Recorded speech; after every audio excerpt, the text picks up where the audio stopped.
நான் போய் எங்காச்சும் சாப்பிடட்டுமா? Assalamu alaikum. Hi, hello. Welcome to Chennai Flavors in UAE. I'm Farzana.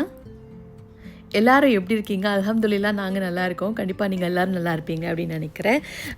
Video போகிறதுக்கு வந்து ரொம்பவே டிலே ஆகிடுச்சு இல்லையா? என்னென்னா அந்த வீடியோலாம் எடுத்து ரொம்ப நாள் ஆகிடுச்சு. ஆனால் எனக்கு எடிட் பண்ணவும் செஞ்சுட்டேன். பட் ஸ்டில் வாய்ஸ் ஓவர் கொடுக்கறதுக்கு அவ்வளோ ஒரு சோம்பேறித்தனம் பாருங்கள். அன்றைக்கி ஒரு நாள் என்ன பண்ணியிருந்தேன்னா இது பாஸ்தா தான் பண்ணியிருந்தேன் அனுஷாக்கும் மைஷாக்கும். இது வந்து இதுதான் மீதி லெஃப்ட் ஓவர் இருக்கு. அனுஷாவுக்கு வந்து மார்னிங் இதே வச்சு ஊட்டி விட்ருவேன். இந்த பாஸ்தாவுக்கு வந்து ஒரு ஸ்டோரி ஒன்று இருக்குது. அது இன்ஷால்லா அந்த ரெசிபி வந்து ஷேர் பண்ணும்போது உங்களுக்கு அதை சொல்கிறேன். இதுதான் பார்த்திங்கன்னா அனுஷாக்கும் மைஷாக்கும் பாஸ்தா. ஸோ மைஷா கொஞ்சம் ஜாஸ்தி வச்சுருக்கேன். ஏன்னா ஃப்ரெண்ட்ஸ் கூட ஷேர் பண்ணுவோம் ஆப்வியஸ்லி. அனுஷாவுக்கு வந்து ஃப்ரெண்ட்ஸ் கூட வந்து ஷேர் பண்ணக்கூடாது. அதுதான் அவங்க ஸ்கூலில் ரூல். அப்புறம் வந்து இங்கே கட் மேங்கோஸ் வச்சுருக்கேன். மேங்கோஸை வந்து க்யூப்ஸை கட் பண்ணி வச்சுருக்கேன். ஸோ இந்த பாக்ஸ் இது என்னன்னா எனக்கு வந்து ஃபுல் பேக்கடாக போதா, எனக்கு ரிலாக்ஸாகவே இருக்கிறது இல்லைங்க. எனக்கு அது என்ன சொல்கிறது, வீட்டு வேலையும் பண்ணிவிட்டு எல்லாமும் பண்ணுறது வந்து கொஞ்சம் கஷ்டமாக தான் இருக்குது. எனக்கு என்னமோ டைட்டாக போகிற மாதிரியே எனக்கு ஒரு ஃபீலாக இருக்குது.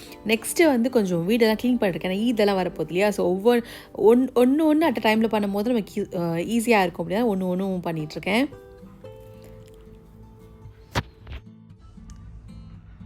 What is that Anusha? Paneer கேர்லா? சப்பாத்தி அது பன்னீரா? ஹெல்தி இல்லை அனுஷா? ஏன் ஹெல்தி?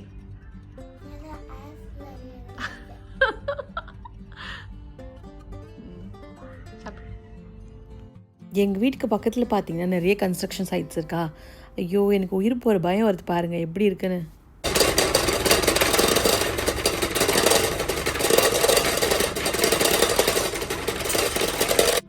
ட்ரில் போடுறாங்களா, வீடு தான் கட்டுறாங்களா, இல்லை எர்த்குவேக் தான் கொண்டு வராங்களான்னு தெரியல. கொஞ்சம் நேரம் எக்ஸ்ட்ரா தூங்கிக்கிறேன் அப்படின்னு சொல்லிட்டு நான் தூங்கிட்டு இருந்தோன்னா பசங்கள்லாம் அனுப்பிச்சிட்டு அப்போ கூட தூங்க முடியாதுங்க. என்னென்னா ட்ரில் போட்டு தலைக்குள்ளே ட்ரில் போடுற மாதிரி இருக்கும். அவ்வளோ கஷ்டமாக இருக்கும்.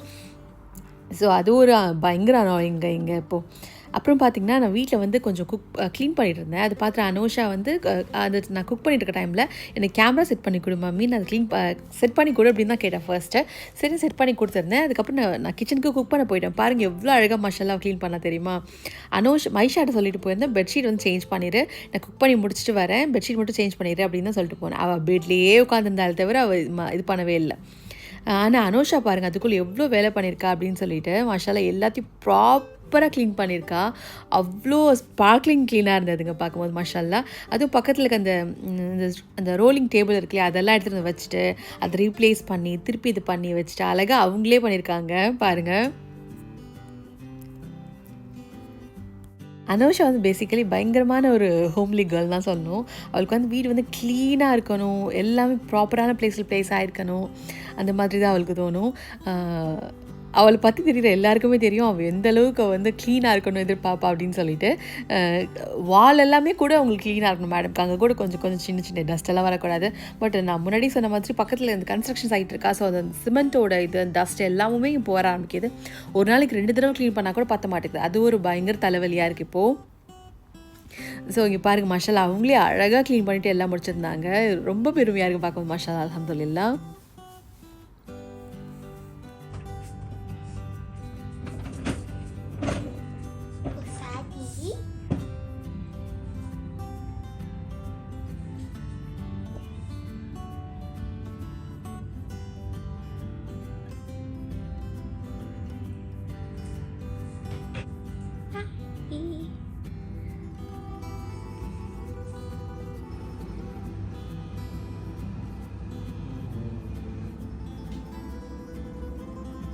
இந்த வீடியோஸ் எல்லாம் பார்த்திங்கன்னா அங்கங்கே எடுத்த மாதிரி தான் இருக்கும். ஒரு ப்ராப்பர் டெய்லியோ இல்லை நெக்ஸ்ட் டெய்லியோ எடுத்தது கிடையாது. ஏன்னா இங்கே ரொம்ப ஒரு க்ளீனிங் ஒர்க் போயிட்டுருக்கோம். ஒவ்வொரு கப்பர்டும் நான் எல்லாத்தையுமே கம்ப்ளீட்டாக க்ளீன் பண்ணிகிட்ருக்கேன். கிச்சன்லேருந்து எல்லாத்தையுமே. ஏன்னா ஈத் வரப்போகுது இல்லையா? ஸோ அதனால் ஒரு க்ளீனிங் தேவை. நெக்ஸ்ட்டு லாஸ்ட் டைம் வந்து நான் ஒரு ஹெல்ப்பருக்கு பண்ணியிருந்தேன் இல்லையா, எனக்கு அந்தளவுக்கு சாட்டிஸ்ஃபேக்ஷன் இல்லை. ஸோ அந்த டைம் வந்து நான் ஒன்று பண்ணால் கூட நானே எல்லாம் பண்ணணும் அப்படின்ற மாதிரி நினச்சிட்டு இருந்தேன். அப்புறம் பார்த்தீங்கன்னா கிட்ஸுக்காக இந்த பிரிண்டர் வாங்கினோம். நாங்கள் முன்னாடியே ஒரு பிரிண்டர் வச்சுருந்தோம். பட் வந்து அது வந்து அந்தளவுக்கு ரொம்ப அட்வான்ஸ்டாக இல்லை அப்படின்றதால இது வந்து ரொம்ப தேவைப்படுது. அனோஷாவும் மைஷாக்கும் 2 பேருக்குமே அடிக்கடி பிரிண்ட் அவுட் எடுக்கிற மாதிரி இருக்குது. அதனால் இந்த பிரிண்டர் தான் இதை வந்து யாருக்காவது கொடுத்துடலாம் அப்படின்னு சொல்லிட்டு ஏதாவது ஹெல்ப்ஃபுல்லாக இருக்கவங்களுக்கு கொடுத்தாச்சு. நெக்ஸ்ட்டு பார்த்திங்கன்னா எங்கள் வீட்டில் வந்து காக்ரோச் எல்லாம் வரதான் செய்யுது இப்போது. சரியா, என்ன அப்படின்னா நம்ம மட்டும் அதை வந்து நாங்கள் பெஸ்ட் கண்ட்ரோல்லாம் கூப்பிட்டு பண்ணியாச்சு. ஆனால் கூட என்ன அப்படின்னா அது நம்ம மட்டும் பண்ணால் பத்தாது. எல்லாருமே இந்த ஃப்ளோரில் இருக்க எல்லாருமே பண்ணால் தான் நமக்கு ப்ராப்பராக இருக்கும். யாராவது ஒரு வீட்டில் பண்ணலைன்னா கூட இது மாதிரி வந்துட்டு தான் இருக்கும். ஸோ அதனால் வந்து அந்த ஜெல்லெல்லாம் வச்சு கூட யூஸ் இல்லை. இங்கே வந்து ஒரு பவுடர் மாதிரி ஒன்று கிடைக்கிது. அதை வந்து அங்கங்கே லைட்டாக அப்படியே ஸ்ப்ரிங்கிள் பண்ணி விட்டோம் அப்படின்னா அங்கங்கே கொஞ்சம் வராமல் இருக்குங்க. ஸோ அதனால் அதை ஸ்ப்ரிங்கிள் பண்ணி விட்டுருக்கேன். உங்களுக்கு வேணும்னா சொல்லுங்கள், அந்த பவுடரோட இமேஜ் வந்து நான் நெக்ஸ்ட் டைம் காட்டுறேன். ஸோ அதை வந்து அசம்பிள் பண்ணிகிட்டு இருந்தாங்க இந்த புது பிரிண்டரை. இது கொஞ்சம் ஃபாஸ்ட்டாக இருக்கும் அப்படின்ட்டு ஹஸ்பண்ட் சொல்லியிருந்தாங்க. ஏன்னா இங்கே இருக்கவங்களுக்கு வந்து இது ரொம்ப நீடு. இங்கே ஸ்கூலில் வந்து கிட்ஸ் போகிறாங்க அப்படின்னா கண்டிப்பாக வந்து ஒரு பிரிண்டர் இருக்கணும் வீட்டில். அது வந்து ரொம்ப மஸ்ட்டு. ஸோ அதுக்காக தான் ஊர்லேயும் இந்த மாதிரி தான் இருக்கா அப்படின்னு சொல்லிட்டு சொல்லுங்கள். இந்த மாதிரி நிறைய பிரிண்ட்ஸ் தான் எடுக்க சொல்கிறாங்களா அப்படின்னு சொல்லிட்டு. ஏன்னா தெரியாது இல்லையா எனக்கு. ஸோ நீங்கள் சொன்னீங்கன்னா தெரிஞ்சுக்குவேன். அதுக்காக தான் கேட்குறேன். இதில் வந்து எப்படின்னா ஃப்ரண்ட் அண்ட் பேக் வந்து அதுவே எடுத்து கொடுத்துரும். நமக்கு வந்து ஃப்ரண்ட் அண்ட் பேக் வந்து நம்மளே திருப்பி எடுத்து வைக்கிறோம் இல்லையா, அந்த மாதிரி தேவையில்லை. இதுவே ஆட்டோமேட்டிக்காக பண்ண ஆரம்பிச்சிடும். அந்த மாதிரியான ஒரு பிரிண்டர். ஸோ அதை செட் பண்ணிட்டு இருந்தாங்க மைஷாவும் அவங்களோட டேடியும். லேட்டராக வந்து உங்களுக்கு பிரிண்டரோட டெமோ உங்களுக்கு காட்டுறேன், எப்படி அதை பிரிண்ட் பண்ணுது அப்படின்னு சொல்லிட்டு. மீன்வாயில் பார்த்தீங்கன்னா இந்த பிரிண்டர் எல்லாம் நான் எப்படி வாங்கினேன் அப்படின்னா, நம்மளோட ஃப்ரிட்ஜ் இருந்தது இல்லையா, ஸோ நான் சேல் பண்ணேன் இல்லையா, அதுலேருந்து வந்த மணி தான் நான் இதை வாங்கினேன். என்ன அப்படின்னா, ஏதாவது ஒன்று இது பண்ணான்னா கூட அதோட காசு வந்து எப்படியாவது போயிட்டு தான் இங்கே இருக்கும். அது யூஏ லைஃப் பொறுத்த வரைக்குமே அப்படி தான். என்னென்னா கம்பல்சரியாக சில விஷயங்கள் வாங்க வேண்டியிருக்கும். பணம் எப்படி வருது எப்படி போகுது எதுவுமே தெரியாது. அந்தளவுக்கு தான் போயிட்டுருக்கோம். ஸோ அது மாதிரி தான் இது. ஸோ பிரிண்ட் பண்ணிவிட்டு அதுவே ஃப்ரண்ட் அண்ட் பேக்கெல்லாம் எடுத்து கொடுத்துரும். எல்லாமுமே பண்ணுது. அது மட்டும் இல்லாமல் இதை ஈஸியாக வந்து நம்மளோட மொபைல்லேருந்து கூட அக்சஸ் பண்ணிக்க முடியும். அது ஒரு நல்ல ஒரு ப்ளஸ் பாயிண்ட் இல்லையா. ஸோ பசங்க கூட ஈஸியாக பண்ணிடுவாங்க. மைஷால ஈஸியாக பண்ணிடுவா. அனோஷா வந்து ஜஸ்ட் அந்த ஆன் ஆஃப் அது மட்டும் பண்ணுவாங்க. பட் மைஷா வந்து ஓரளவு பண்ண முடிகிற அளவுக்கு இருக்கா.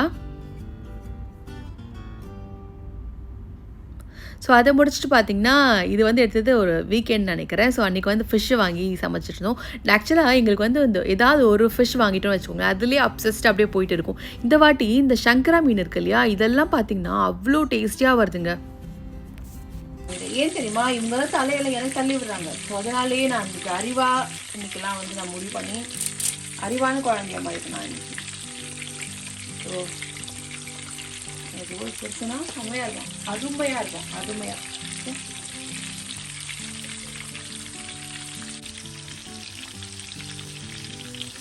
இப்போலாம் சீசனாக என்னன்னு தெரியல, இந்த சங்கரா மீன் அவ்வளோ டேஸ்டியாக வருதுங்க. இங்கே வந்து சுல்தான் இப்ராஹிமா, ஸோ ரொம்ப டேஸ்டியாக வருதுங்க. மீன் குழம்பு வச்சாலும் சரி, ஃப்ரை பண்ணாலும் சரி, அவ்வளோ ஒரு டேஸ்ட்டுங்க. மஷாலா.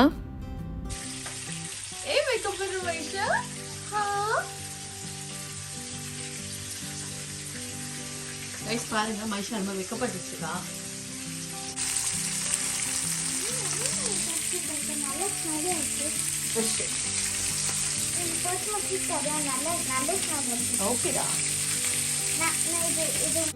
நீங்கள் பார்த்தீங்கன்னா தெரியும், பேக்ரவுண்ட் வந்து பழைய ஃப்ரிட்ஜ் இருக்கு இல்லையா. ஸோ இது ரொம்ப பழைய வீடியோங்க எடுத்தது. அது என்ன அப்படின்னா, இந்த ஃப்ரிட்ஜ் அப்புறம் வந்து நம்மக்கிட்ட இது இருந்தது இல்லையா, கேஸ் சிலிண்டர் இருந்தது இல்லையா. ஸோ அதெல்லாம் கொடுத்து அமிச்சாச்சு. ஏன்னா நமக்கு வந்து அதுக்கப்புறம் தேவைப்படாது. ஏன்னா கேஸ் சிலிண்டர் வந்து இங்கே சென்ட்ரலைஸ்டு கேஸ் அப்படின்றதுனால நமக்கு வந்து அதிகமே கொடுத்துட்டேன். டோட்டலாகவே எல்லாமே ரொம்ப கம்மியான விலை கொடுத்ததுனால ஒருத்தர் வந்து முசஃபாலேயோ எம்பிசி சிட்டிலேயோ வந்திருக்காரு. ஸோ அவர் வந்து வாங்கிட்டு போயிட்டார். எல்லாமே ரொம்ப கம்மியாக தான் இருந்தது கொடுத்துருந்தேன். ஸோ அந்த ப்ரைஸ் வச்சு தான் இது. அப்புறம் வந்து டேபிள் இருந்தது இல்லையா, டேபிளும் அந்த பிரிண்டரும் அந்த பணத்தை வச்சு தான் நம்ம வாங்கியிருந்தோம். வேலையெல்லாம் முடிச்சுட்டு வெளியில் போகலாம் அப்படின்னு கிளம்பி போனால் எனக்கு அங்கேயெல்லாம் பிடிச்சி தள்ள ஆரம்பிச்சிருச்சு. எனக்கு ஒரு மாதிரி கிடினஸும் எனக்கு இதுவும் ஒரு மாதிரி வர ஆரம்பிச்சிருச்சு. மைஷாக்கில் சாப்பாடெலாம் கொடுத்துட்டு தான் போனேன். பட் நான் சாப்பிடல. எனக்கு அது பசிக்கிற மாதிரியே இல்லை. பட் ஸ்டில் வெளில போனதுக்கப்புறம் பார்த்தீங்கன்னா எனக்கு ஒரு மாதிரி கிடினஸ் மாதிரிலாம் வந்துட்டு ஒரு மாதிரி இருந்தது. அப்புறம் என் ஹஸ்பண்டை கால் பண்ணிட்டு சொல்லிட்டு இருந்தேன். அதுக்கு தான் அவங்க வந்து திட்டிகிட்டு இருந்தாங்க, சாப்பிட்டுட்டு போகணும் அப்படின்னு சொல்லிட்டு.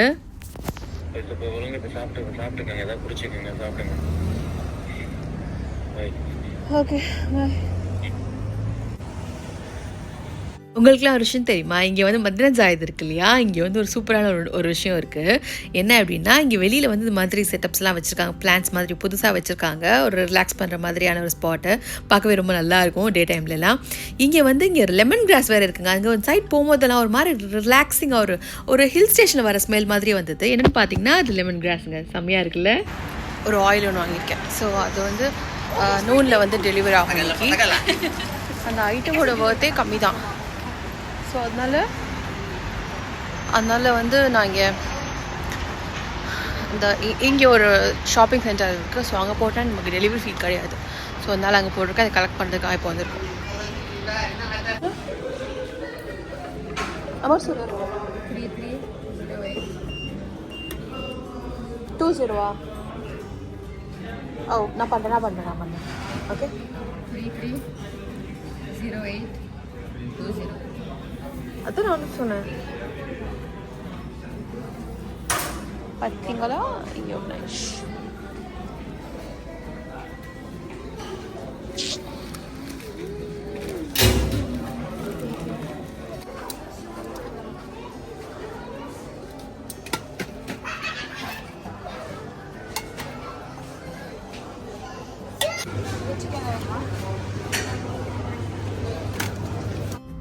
முன்னாடிலாம் தோசை மாவு இட்லி மாவு அரைச்சி வைத்துட்டு இருந்தாங்க. இப்போ பார்த்தீங்கன்னா சட்னியுமே அரைச்சி வைக்க ஆரம்பிச்சிட்டாங்கங்க. சட்னியுமே இங்கே வருது. நான் வாங்கி ஒரு நாள் ட்ரை பண்ணதில்லை. மேபி ஒரு நாள் ட்ரை பண்ணி பார்க்கலாம். அப்புறம் வந்து இந்த பூரி வந்து இந்த ஒரு பிராண்ட் வந்து வந்திருக்கு புதுசாக. அது என்ன பிராண்ட் அப்படின்னு சரியாக தெரியல எனக்கு. சரவணா வந்திருக்கு. அப்புறம் சில பேர் கேட்டிருந்தீங்க நான் என்ன சேமியா யூஸ் பண்ணுறேன் அப்படின்ட்டு. இந்த இது பார்த்தீங்கன்னா ரொம்ப நல்லாயிருக்கு. டபுள் ஹார்ஸ் அப்புறம் ஈஸ்ட் இந்த டபுள் ரோஸ்டட் வருது இல்லையா? இதெல்லாம் பார்க்கும் போதே ரொம்ப நல்லாயிருக்கு. உடஞ்சிடுச்சா? உங்கள் ஃப்ரெண்டு கொண்டு வந்தது கிளாஸ் இது.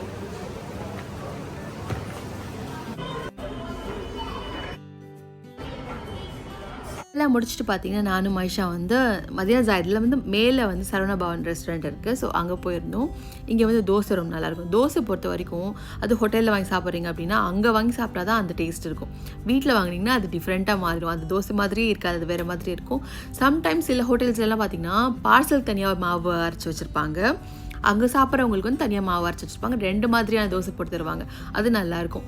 அதுவும் நல்லாயிருக்கும் மீன்ஸ் என்னென்னா கொஞ்சம் டிஃப்ரெண்ட்டாக இருக்கும்னு வச்சுக்கோங்களேன். அப்புறம் வந்து தோசை ஆர்டர் பண்ணது. மைஷாக்கு வந்து எதாவது சாப்பிட்றேன் கேட்டேன். வேண்டாம் அப்படின்னு சொல்லிட்டு அவள் வீட்டில் சாப்பிட்டு வந்ததுனால அப்புறம் நானும் தோசை ஒன்று வாங்கியிருந்தேன். அவளை எவ்வளோ சொல்லியுமே வந்து ஒரே ஒரு வாய் எடுத்துக்கிட்டேன். அதுக்கப்புறம் எடுத்துக்கவே இல்லை. ஸோ நான் மட்டும் சாப்பிட்டு முடிச்சுட்டு வந்தாச்சு. அப்புறம் காஃபி வந்து குடிச்சாதுன்னு மனசு ஆறும். சரின்னு சொல்லிட்டு நம்மளோட மன திருப்திக்காக ஒரு காஃபி ஆர்டர் பண்ணலான்னு பார்த்தா மினி காஃபி இல்லை அப்படின்னு சொல்லிட்டாங்க. ஸோ ஃபுல் காஃபி வந்து என்னால் குடிக்க முடியாது. மைஷாவும் ஷேர் பண்ண மாட்டா. அவள் டீ காஃபி குடிக்க மாட்டா. அப்புறம் வந்து அவள் போபா டீக்காக போயிருந்தா. அது பார்த்திங்கன்னா அதுவுமே க்ளோசிங் டைம் ஆயிடுச்சு. சரி அப்படின்னு சொல்லிட்டு வந்தாச்சு.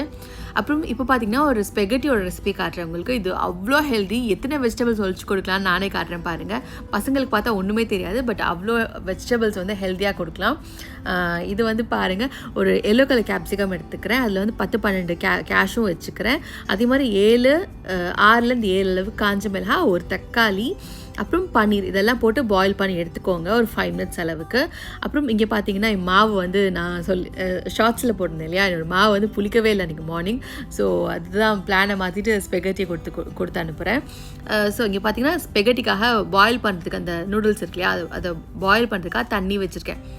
இந்த பேன் பற்றி கூட நிறைய பேர் கேட்டுருந்தீங்க. இந்த பேன் வந்து லுல் தான் நான் வாங்கியிருந்தேன். இப்போ இந்த அவைலபிலிட்டி இந்த பேன் இருக்கா அப்படின்னு சொல்லி எனக்கு சரியாக தெரியல. ஷெஃப் லைன் அப்படின்ற ஒரு பிராண்டு தான். ஆல்மோஸ்ட் வந்து நல்ல ஒரு ஆஃபர்லேருந்து நான் எடுத்துக்கிட்டேன். நல்லாவும் இருக்குது. ஒரு 4 to 5 பீசஸ் வந்துச்சு என்னவோ. அப்புறம் பார்த்திங்கன்னா இந்த நூடுல்ஸ் இருக்கு இல்லையா, இது வந்து ஹாஃபாக ஸ்பெகட்டி உடச்சி போட்டுக்கிறேன். ஸோ தட் நமக்கு வந்து அனுஷாக் சாப்பிட்றதுக்கு ஈஸியாக இருக்கும். அப்புறம் இந்த கரண்டி பார்த்தீங்களா, அவங்க ஞாபகம் இருக்கா? என் ஹஸ்பண்ட் சொல்லி நான் வாங்கியிருந்தேன் இல்லையா, ரொம்ப யூஸ்ஃபுல்லாக இருக்குங்க உண்மையிலேயே. நல்ல ஒரு ஸ்பூன் மாதிரி இருக்குது, லாங் ஹேண்டில் இருக்கா, நல்லா கிளறதுக்கு வதக்கிறதுக்கு. அப்புறம் இந்த கடுகெல்லாம் போட்டதுக்கப்புறம் நல்லா வெடிக்கும் இல்லை, அந்த டைம்லலாம் இந்த ஹேண்டில் வச்சு யூஸ் பண்ணுற வதக்கிறதுக்கு ரொம்ப யூஸ்ஃபுல்லாக இருக்குது. மீன்வாயில் பார்த்தீங்கன்னா சைடில் வந்து வெஜிடபிள்ஸ்லாம் கொஞ்சம் கட் பண்ணி வச்சுக்கிறேன். இங்கே வந்து நம்மளோட வெஜிடபிள்ஸ்லாம் பாயில் ஆகிடுச்சு, எடுத்து வச்சுக்கோங்க. இப்போ இது என்ன பண்ணணும் அப்படின்னா, இந்த தக்காளி இருக்கு இல்லையா, அந்த தக்காளியோட தோல் எடுத்திங்கன்னா ஈஸியாக வந்து இந்த மாதிரி பிக்க வந்துடும். ஸோ அதை உரிச்சு எடுத்து வச்சுக்கோங்க.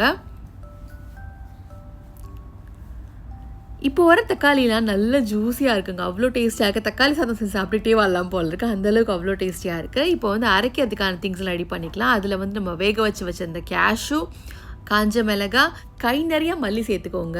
ஏன்னா அந்த லீவ்ஸாக அவ்வளோ ஒரு ஃப்ளேவர் கொடுக்கும். ஏன்னா இதோட பேரே பார்த்தீங்கன்னா சிலாண்ட்ரோ பனீர் ஸ்பெகட்டி தான். ஸோ இந்த கேப்சிகம் இருக்குல்லையா, அதில் உள்ளே இருக்க சீட்ஸ் எல்லாம் வெளியில் எடுத்துகிட்டு இந்த ஃப்ளஷை மட்டும் சேர்த்துக்கோங்க. போட்டு நல்லா பிளெண்ட் பண்ணி அரைச்சி எடுத்துக்கோங்க. பியூரேவாக நல்ல ஃபைன் பேஸ்ட்டாக இருக்கணும். அது மாதிரி அரைச்சி எடுத்துக்கோங்க. பாருங்கள், கலர் பாருங்கள், அவ்வளோ கலர்ஃபுல்லாக இருக்குங்க. அப்புறம் ஒரு பேன் எடுத்துக்கிறேன். நான் நூடுல்ஸ் வேக வச்சுலையே அதே பேன் எடுத்துக்கிறேன். அதில் வந்து ஆலிவ் ஆயில் சேர்த்துக்கோங்க. ஒரு 3-4 ஸ்பூன் அளவுக்கு சேர்த்துக்கோங்க. சேர்த்துட்டு நல்லா பூண்டு வந்து ஒரு 7-8 பல் இருக்கும். அது போட்டுட்டு நல்லா வதக்கிக்கோங்க. எல்லாமே ஃபைனாக சாப் பண்ணி வச்சுக்கோங்க. அப்புறம் ஒரு வெங்காயம் போட்டுக்கிறேன். அதுவும் வதங்கினதுக்கப்புறமா நம்ம அரைச்சி வச்சுருக்கோம் இல்லையா பியூரே, அது இந்த கூட சேர்த்துக்கோங்க.